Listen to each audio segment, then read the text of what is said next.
Welcome to the Silent Thinking Podcast, a space to slow down, breathe, and reconnect.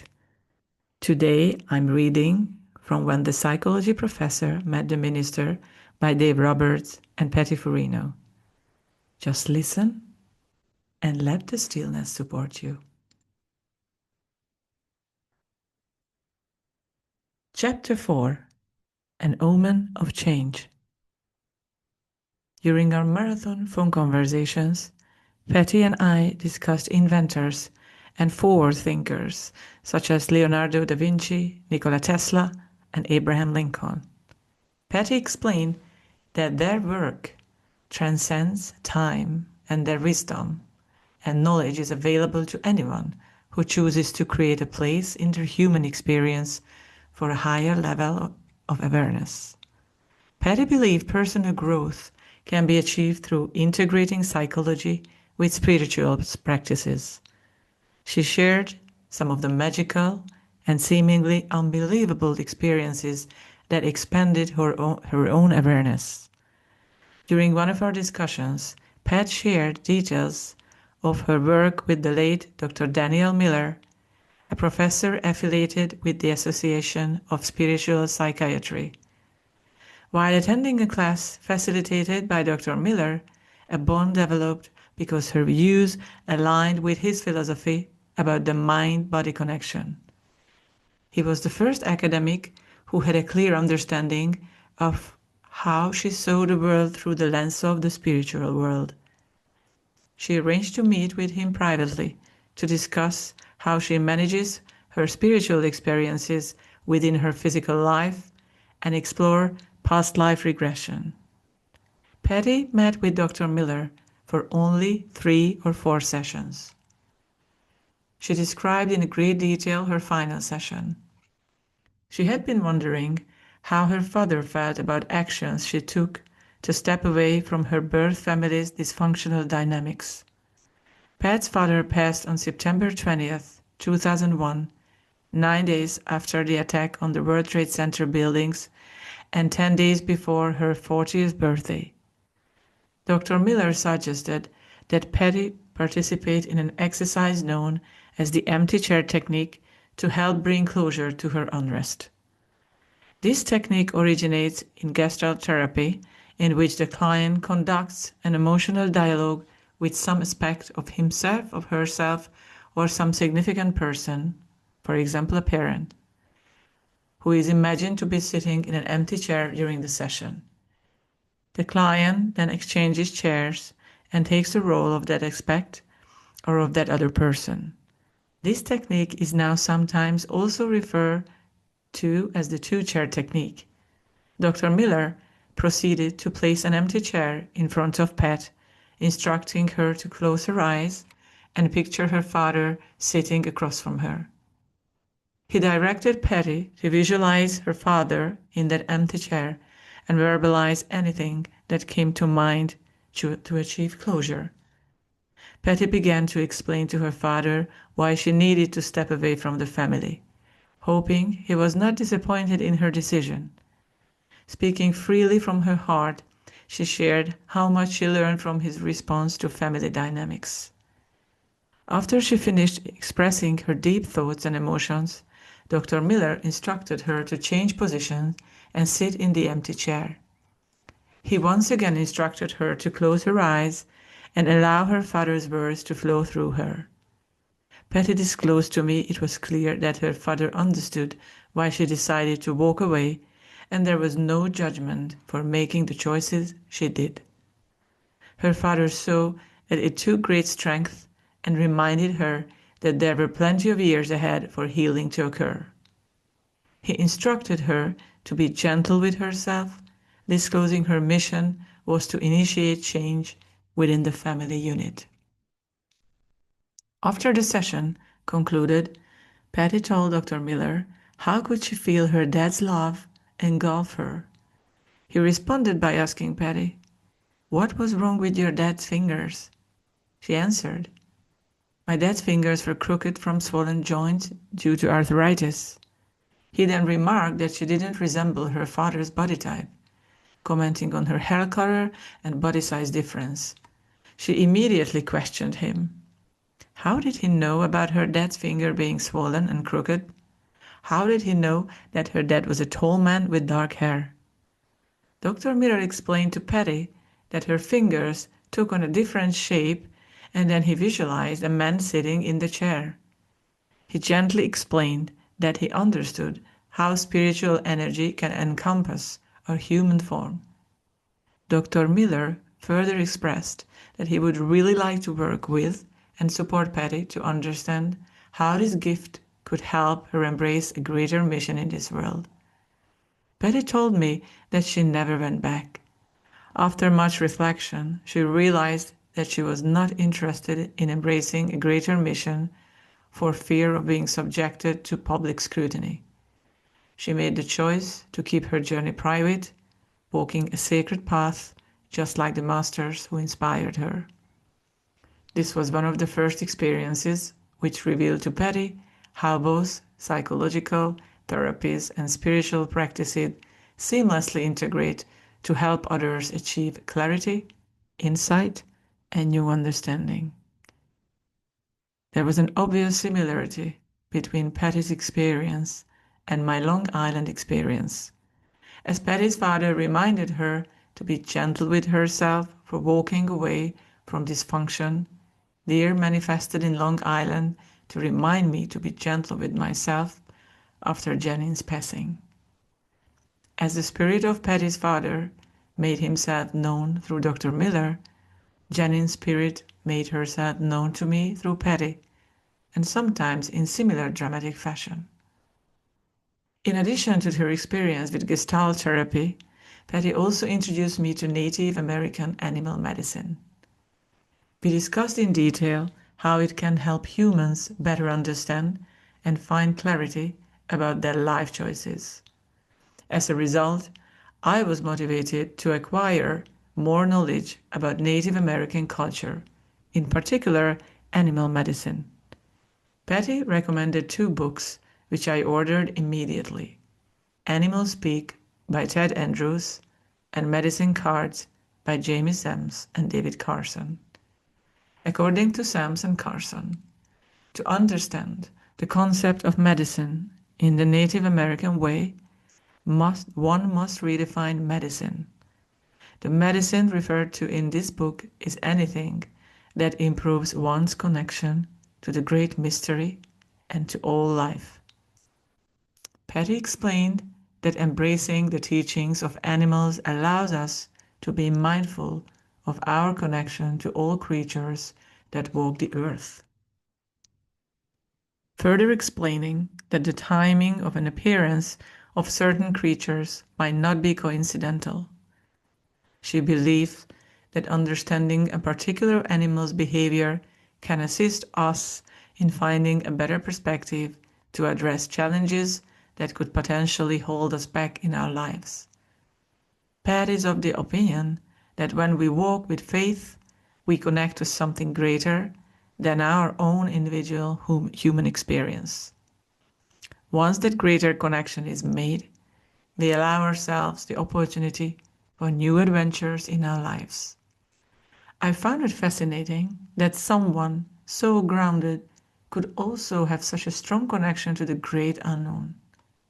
She would speak about greater levels of consciousness and then describe how it can affect the subconscious mind, impacting our physical existence.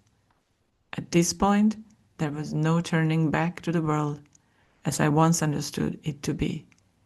I shared with Patty how I hungered to understand more about the unseen universe. Patty explained she was introduced to animal medicine cards at a workshop she took in Vermont with a teacher named Sparrow Hart. During one group activity, the blue deck of medicine cards mentioned earlier was passed around the circle. Each participant was instructed to listen to their intuition and choose a card. Patty pulled Crow. When the medicine associated with it was read to her, she told me she was filled with emotion and could not hold back the tears.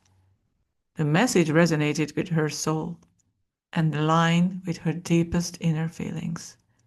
She instantly found clarity and felt accepted, related to her unique way of looking at the world. When I got my first copy of the medicine cards, Patty suggested that I investigate Crow medicine.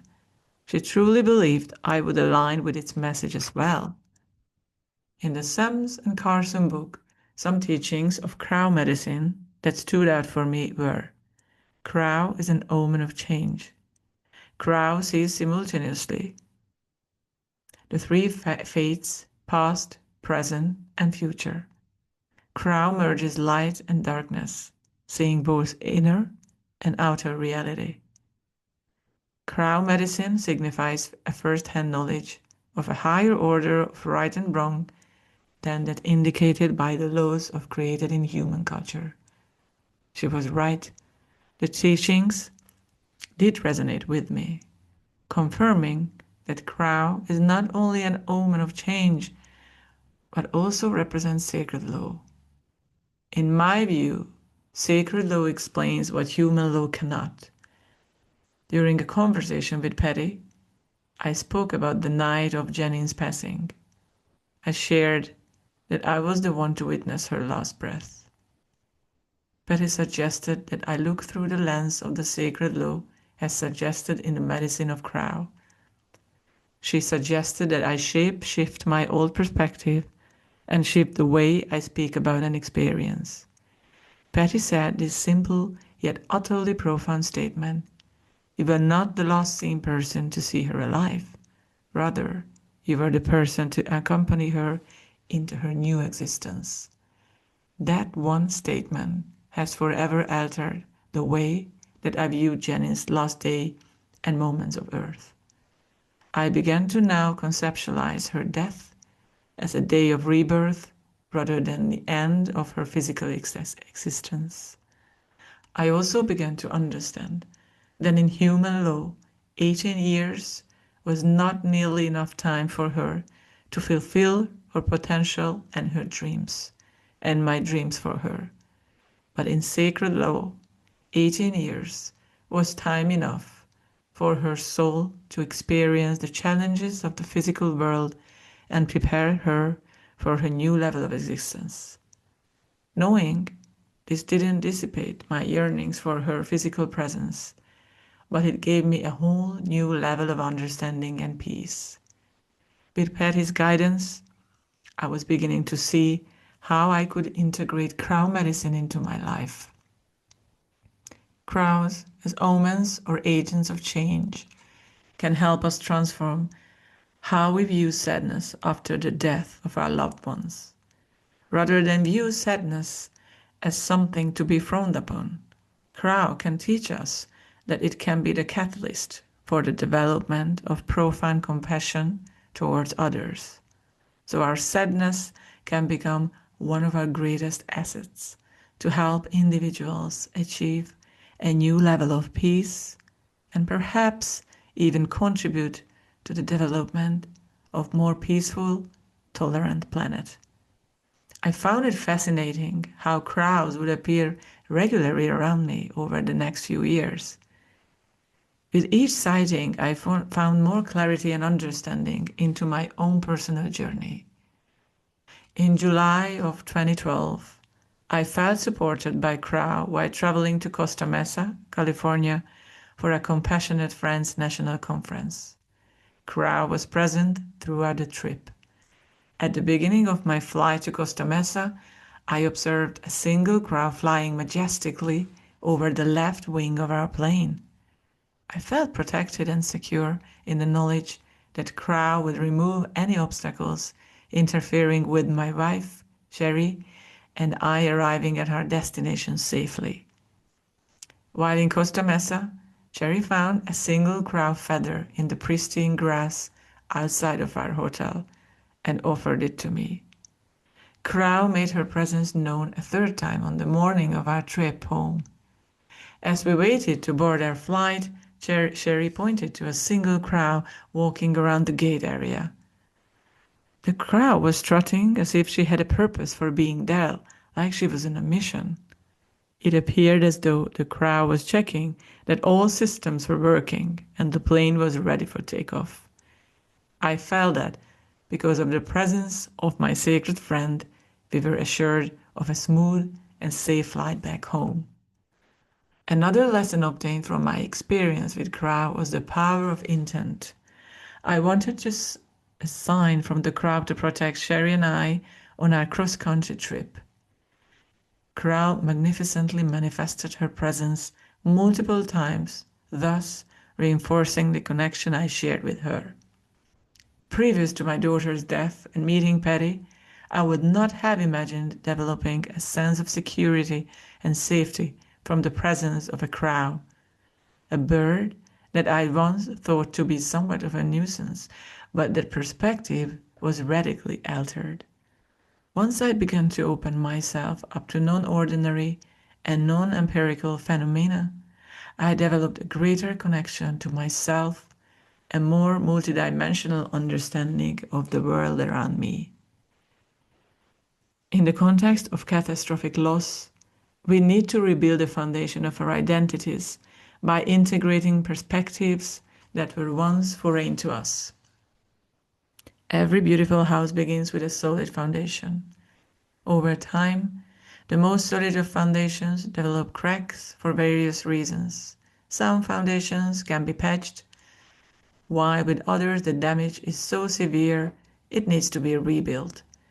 The materials used to build the original foundation may not work, but because we are creatures of habit, we try to fix a new problem with old solutions.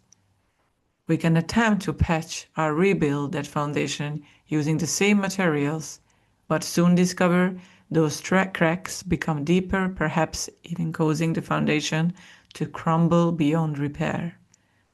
Patty's introduction to Krauss' teachings gave me new materials needed to rebuild my foundation in the aftermath of catastrophic loss. Upon further examination, I realized that beliefs and values that determine who we are and how we view the world make up the very foundation of our identity. Over time, we cling to those beliefs and values until unanticipated events cause us to alter them. Thank you for sharing this quiet moment with me. If this brought you peace, please subscribe to my YouTube channel, like the video, and share it with someone who might need a little stillness too. Until next time, keep listening inward.